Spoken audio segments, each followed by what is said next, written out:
Fast food chains spend millions perfecting burgers, but some experiments crash and burn so spectacularly that they become legends of corporate failure. Today, we're diving into 5 burger disasters that cost companies fortunes, confused customers, and taught the industry hard lessons about what happens when you ignore what people actually want. Picture this. It's 1996, and McDonald's executives are having an identity crisis. They look around and see their restaurants filled with screaming children, sticky floors, and parents who seem embarrassed to be there. Meanwhile, chains like Chili's and Applebee's are thriving with adult customers who actually want to eat out. So McDonald's makes a decision that will go down as one of the most expensive mistakes in fast food history. They're going to create a burger for grown-ups. Not just any burger, a sophisticated premium burger that will make adults proud to eat at McDonald's. Enter the Arch Deluxe. The marketing campaign was unprecedented. McDonald's spent over $300 million, more than they'd ever spent on a single product launch. The commercials were everywhere, featuring adults doing decidedly unchildlike things while enjoying their sophisticated new burger. One ad showed a man in a business suit savoring an Arch Deluxe while classical music played in the background. Another featured a woman at an art gallery, contemplating both fine art and her premium McDonald's burger. The tagline was clear: it's the burger with the grown-up taste. But what exactly was this grown-up taste? The Arch Deluxe featured a quarter-pound beef patty, lettuce, tomato, cheese, onions, ketchup, and the secret weapon, a secret sauce that was supposed to elevate the entire experience. The bun was different too, a potato flour bun that looked more artisanal than McDonald's usual sesame seed offering. The problem wasn't the ingredients. The problem was everything else. First, the price. At $2.89, the Arch Deluxe cost nearly twice as much as a Big Mac. McDonald's customers, trained for decades to expect value, balked at paying premium prices for what was essentially a dressed-up quarter pounder. Second, the identity crisis. McDonald's had spent 40 years building a brand around families, children, and affordable convenience. Suddenly asking customers to see them as a sophisticated dining option was like asking people to take a clown seriously at a business meeting. But the real killer was the taste. Despite all the marketing about grown-up flavor, the Arch Deluxe tasted fine. Not bad, not great, just fine. The secret sauce was basically a slightly different version of their special sauce. The potato bun was nice, but not revolutionary. For all the build-up, it was an aggressively average burger at a premium price. The numbers tell the story of the disaster. Despite the massive marketing push, the Arch Deluxe never gained traction.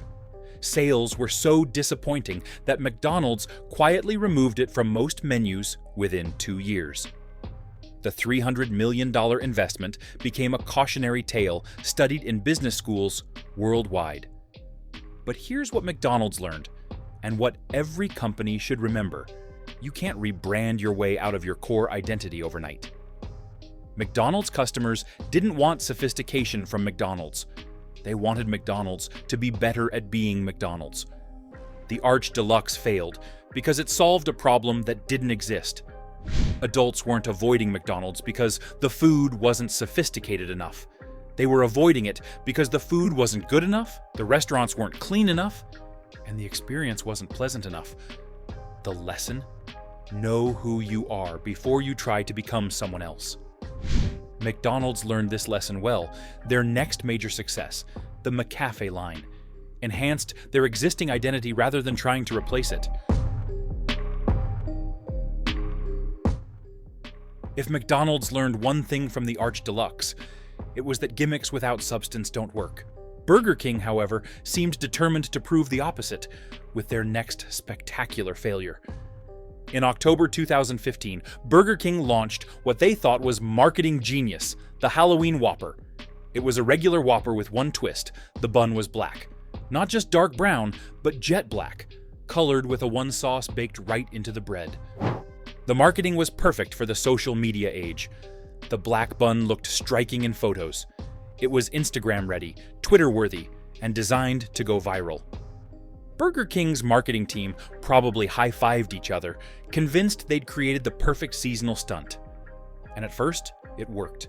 The Halloween Whopper generated massive buzz. Social media exploded with photos of the Gothic burger. News outlets covered it. Food bloggers reviewed it. Burger King got exactly the attention they wanted. Then people started eating it. The first problem was taste. The A1 sauce, baked into the bun, created an odd, slightly sweet flavor that clashed with the traditional Whopper ingredients. Customers expecting a normal burger experience were thrown off by the unexpected taste profile. But the real disaster was still to come. Within hours of the Halloween Whopper's launch, social media lit up again, but not with the kind of posts Burger King wanted.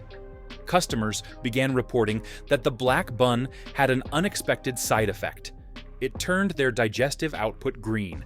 Yes, green. The food coloring used to create the dramatic black bun passed through the digestive system largely unchanged, creating a startling and alarming bathroom experience for customers. Twitter exploded with complaints, jokes, and warnings. The hashtag green poop began trending. Burger King found themselves in the impossible position of having to address their customers' bathroom experiences. Their official response was that the green coloring was completely safe and expected due to the food coloring. But telling customers that your product is supposed to cause alarming changes to their bodily functions is not exactly reassuring marketing.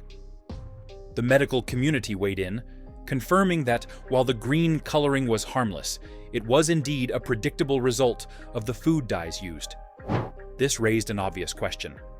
If it was predictable, why didn't Burger King warn customers? The answer reveals the fundamental flaw in the Halloween Whopper strategy. Burger King was so focused on creating a viral marketing moment that they forgot to consider the complete customer experience. They thought about how the burger would look in photos, but not how it would affect people hours later. The Halloween Whopper was quietly discontinued after just a few weeks, but the damage to Burger King's reputation lingered. The incident became a case study in how social media can amplify unintended consequences. But there's a deeper lesson here about the difference between attention and success. The Halloween Whopper got attention, lots of it. But attention without positive customer experience is just expensive embarrassment. The disaster taught the industry that in the social media age, every aspect of your product will be scrutinized and shared. You can't just think about the moment of purchase. You have to think about the entire customer journey, including the parts you'd rather not discuss. Burger King learned that clever marketing can't overcome a fundamentally flawed product experience. Sometimes the most creative idea is also the worst idea. Just as Burger King was learning hard lessons about gimmicky marketing, Wendy's was about to discover what happens when you abandon everything that makes you special. In 2006, Wendy's looked at the fast casual boom and panicked. Panera was thriving with artisanal sandwiches. Subway was dominating the sandwich space. Even McDonald's was experimenting with premium options. Wendy's executives decided they needed to get into the sandwich game. But instead of creating sandwiches that felt like Wendy's, they created something that felt like nothing at all. The Frescata line launched with great fanfare. These weren't burgers. They were artisanal sandwiches served on focaccia bread with names like roasted turkey and basil pesto and Black Forest ham and Swiss. The marketing emphasized fresh ingredients, sophisticated flavors, and a more upscale dining experience. Wendy's spent millions on the launch, redesigning restaurants to accommodate the new sandwich prep process, training employees on the more complex assembly, and marketing the Frescatas as a premium alternative to their traditional menu. The problems started immediately. First, the operational nightmare. Wendy's had built their entire system around fast, efficient burger preparation. The Frescata sandwiches required different ingredients, different prep methods, and different timing. Employees struggled with the more complex assembly process, leading to longer wait times and inconsistent quality. Second, the price point confusion. The Frescatas were priced higher than Wendy's burgers, but lower than true fast casual options. They were too expensive for customers expecting Wendy's value, but too cheap to feel premium compared to Panera or other sandwich specialists. Third, and most critically, the identity crisis. Wendy's customers came to Wendy's for Wendy's food, square burgers, Frosties, and the sassy brand personality they'd grown to love. The Frescatas felt like they belonged at a different restaurant entirely. The sandwiches themselves weren't terrible, but they weren't particularly good either. The focaccia bread was fine but not special. The ingredients were fresh but not exceptional. The flavors were pleasant but forgettable. They were aggressively mediocre, at a time when mediocre wasn't enough. But the real problem was strategic. Wendy's was trying to compete in a space where they had no natural advantages. Panera had years of experience with artisanal sandwiches. Subway had the sandwich assembly process perfected. Wendy's brought nothing unique to the sandwich category, except confusion about why they were there in the first place. The numbers were brutal. Despite the marketing push and operational investment, Frescata sales never met projections. Customer feedback was lukewarm at best. Many customers simply ignored the new sandwiches entirely, continuing to order the burgers they came for. Within 2 years, Wendy's quietly discontinued the Frescata line. The company took a significant financial hit, not just from the failed product launch, but from the operational changes required to support it. The failure taught Wendy's a crucial lesson about brand focus. Dave Thomas had built Wendy's around a simple promise: fresh, never frozen beef, prepared quickly and served with personality. The Frescatas diluted that focus without offering anything compelling in return. The lesson for the industry was clear: chasing trends without understanding your core strengths is a recipe for disaster. Customers don't want you to be like your competitors. They want you to be better at being yourself. Wendy's learned this lesson well. Their subsequent successes, like the Baconator and their social media personality, doubled down on what made Wendy's unique rather than trying to copy others. The Frescata disaster proved that in fast food, authenticity beats aspiration every time. If you're starting to see a pattern in these disasters, you're not wrong. Each of these failures shares common DNA. Companies that forgot who they were while chasing who they thought they should be. McDonald's trying to be upscale, Burger King prioritizing viral moments over customer experience, Wendy's abandoning their strengths to copy competitors. But here's what makes these stories fascinating and valuable. These weren't small companies making amateur mistakes. These were industry giants with unlimited resources, extensive market research, and teams of experts. Yet, they all made the same fundamental error. They stopped listening to their customers and started listening to trends, consultants, and their own aspirations. The next time you see a major brand launch something that makes you think, "That doesn't seem like them," remember these stories, because the biggest companies in the world are still capable of spectacular failures when they forget the basics. If you're enjoying this deep dive into corporate burger disasters, hit that subscribe button, because the biggest lessons are still ahead. While Wendy's was learning about brand identity, McDonald's was about to discover the limits of health-conscious marketing in an industry built on indulgence. In 1991, America was in the grip of a fat phobia epidemic. The government had just released new dietary guidelines emphasizing low-fat eating. Consumers were scrutinizing nutrition labels like never before. Health-conscious eating was becoming mainstream, and McDonald's executives saw an opportunity. They were going to create a healthy burger. The McLean Deluxe was McDonald's answer to health-conscious consumers. It featured a quarter-pound patty that was 91% fat-free, achieved through a revolutionary process that replaced fat with water and carrageenan, a seaweed extract used as a binding agent. The marketing campaign was aggressive and health-focused. Commercials emphasized the reduced fat content, the fresh vegetables, and the guilt-free indulgence. McDonald's positioned the McLean Deluxe as proof that you could eat at McDonald's without compromising your health goals. The nutritional stats looked impressive on paper. The McLean Deluxe had significantly less fat than a Quarter Pounder, fewer calories, and could legitimately claim to be a healthier option. McDonald's had seemingly solved the fast food health problem, but they had created a much bigger problem. The McLean Deluxe tasted terrible. The fat replacement process that made the burger healthier also made it nearly inedible. The patty had a strange, rubbery texture that customers described as bouncy and artificial. The flavor was bland and chemical tasting. The carrageenan binding agent gave the meat an odd mouthfeel that was immediately recognizable as unnatural. Customer reactions were swift and brutal. Reviews described the McLean Deluxe as like eating a hockey puck and what I imagine cardboard tastes like. The burger looked normal, but delivered an experience so far from expectations that it felt like a betrayal. But the problems went deeper than just taste. The McLean Deluxe represented a fundamental misunderstanding of why people eat at McDonald's. McDonald's customers weren't looking for health food. They were looking for indulgent comfort food that happened to be fast and affordable. When they wanted to eat healthy, they went somewhere else. When they came to McDonald's, they wanted their food to taste like McDonald's food.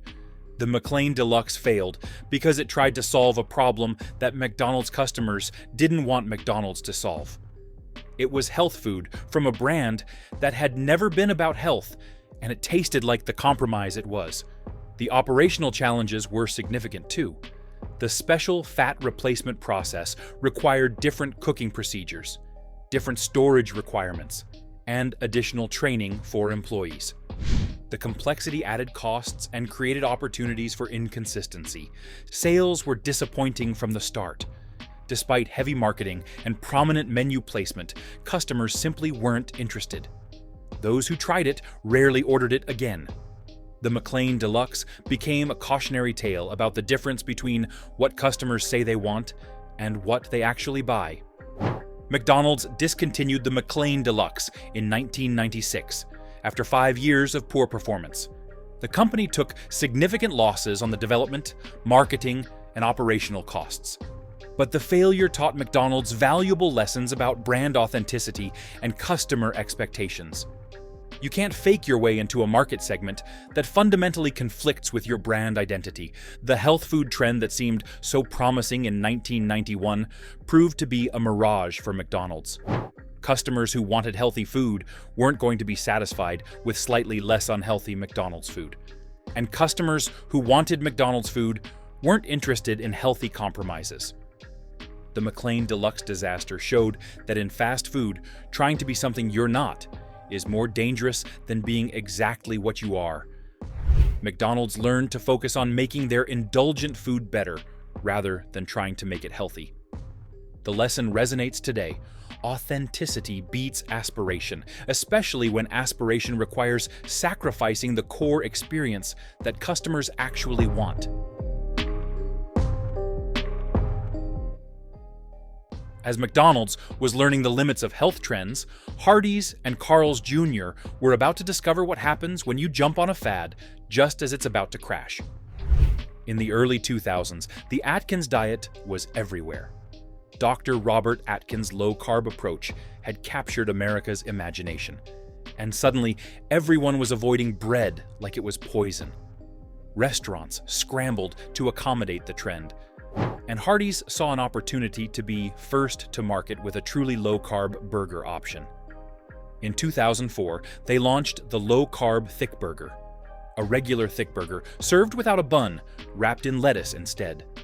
The marketing was straightforward. All the indulgent flavor of their signature burger, but Atkins-friendly. At first glance, it seemed like genius. Hardee's could cater to the diet trend without changing their core product. They just had to remove the bun and add some lettuce. Simple, cost-effective, and trendy. The initial response was promising. Low-carb dieters, desperate for fast food options that fit their eating plan, embraced the concept. Food bloggers praised Hardee's for being responsive to customer needs. The low-carb Thickburger generated positive press and seemed to prove that Hardee's was an innovative, customer-focused brand. but the success was built on quicksand. The first problem was practical. A burger without a bun is fundamentally difficult to eat. The lettuce wrap, while conceptually sound, couldn't provide the structural integrity that bread offers. Customers struggled with messy, falling-apart burgers that required utensils and napkins to consume properly. The eating experience was awkward and unsatisfying. Part of the pleasure of eating a burger comes from the tactile experience, the way it feels in your hands, the satisfying bite through multiple layers, the portability that makes it perfect fast food. The low-carb Thickburger eliminated all of these pleasures while keeping all the mess. The second problem was economic. The Atkins diet trend, which seemed unstoppable in 2004, began to fade by 2005. As quickly as low-carb eating had captured America's attention, it lost it. Customers moved on to other diet trends, and the market for low-carb fast food evaporated almost overnight. But the deeper problem was strategic. Hardees had built their brand around indulgent, over-the-top burgers that celebrated excess. The Thickburger line was famous for massive portions, multiple patties, and unapologetic calorie counts. Their customers came to Hardees specifically because they wanted to indulge, not because they wanted to diet. The low-carb Thickburger created a fundamental contradiction. It was diet food from a brand that was proudly anti-diet. It was restraint from a company that had built its reputation on excess. The cognitive dissonance was too much for both the brand and its customers. Customer feedback revealed the core problem. People who were serious about low-carb eating found better options at restaurants that specialized in fresh, healthy food. People who wanted Hardee's indulgence weren't interested in diet modifications. The low-carb Thickburger satisfied neither group effectively. The operational challenges were significant too. The lettuce wrapping process was more labor-intensive than standard burger assembly. The modified preparation created opportunities for inconsistency and confusion. Drive-thru customers found the unwrapped burgers difficult to eat in their cars, defeating one of fast food's primary advantages. Sales declined rapidly as the low-carb trend faded. By 2006, Hardee's quietly removed the low-carb Thickburger from most locations. The company had invested in marketing, training, and operational changes for a product that had a shelf life measured in months, not years. The failure taught Hardee's important lessons about trend chasing versus brand building. Fad diets come and go, but brand identity endures. Customers who want to indulge will always exist, but customers following specific diet trends are temporary by definition. Hardee's learned to double down on their core strength: unapologetically indulgent burgers for customers who want to treat themselves. Their subsequent successes, like the Monster Thickburger and various bacon-heavy creations, embraced excess rather than apologizing for it. The low-carb Thickburger disaster proved that jumping on trends without considering long-term brand implications is a recipe for failure. It's better to be consistently yourself than to chase every passing fad. The lesson for the industry was clear. Trends are temporary, but authenticity is permanent. Build your brand around enduring customer needs, not fleeting cultural moments. These 5 burger disasters aren't just funny stories from the fast food world. They expose timeless lessons about business, branding, and human nature. First, authenticity always wins. Every flop here happened because a company tried to be something they weren't. McDonald's thought it could sell sophistication with the arch Deluxe. Wendy's tried to mimic artisan sandwich shops with the Frescatas. Hardee's tried to cash in on diet culture with the low-carb burger. Each one failed because customers didn't want them to reinvent themselves. They wanted them to double down on what made them unique. Second, trends fade. Brand identity doesn't. In the 90s, low-fat seemed unstoppable. In the 2000s, low-carb was everywhere. In the 2010s, viral stunts dominated. All those trends passed. What never went away was the customer's real need: affordable indulgence, consistency, comfort. The chains that survived stopped chasing trends and focused on what their loyal base expected from them. Third, clever marketing cannot rescue bad food. Burger King's Halloween Whopper generated huge buzz, but the customer experience was terrible. McDonald's poured millions into the Arch Deluxe campaign, but the burger itself was forgettable. In the end, customers don't eat ads. They eat the product. And if that fails, nothing else matters. And finally, know your customers' true motivations. McDonald's thought people wanted upscale dining. Wendy's thought people wanted deli sandwiches. Hardees thought people wanted diet-friendly indulgence. They all guessed wrong. Customers weren't begging for those changes. They just wanted McDonald's to make McDonald's better. They wanted Wendy's to give them fresher, better burgers. They wanted Hardee's to lean into indulgence, not apologize for it. The companies that learned these lessons bounced back stronger. McDonald's returned to its roots with classics and McCafe. Wendy's doubled down on fresh beef and gave the world the Baconator. Hardee's embraced its over-the-top personality with the monster Thickburger. Even Burger King, when it focused on flame grilling instead of gimmicks, saw flashes of success.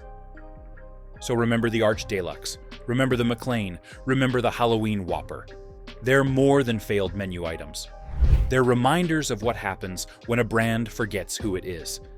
Because in fast food, and in life, the costliest mistake isn't a bad burger. It's trying to be someone you're not. Customers, viewers, people, they don't want you to be like everyone else. They want you to be the best version of yourself. And that's a lesson worth more than all the failed burgers in fast food history.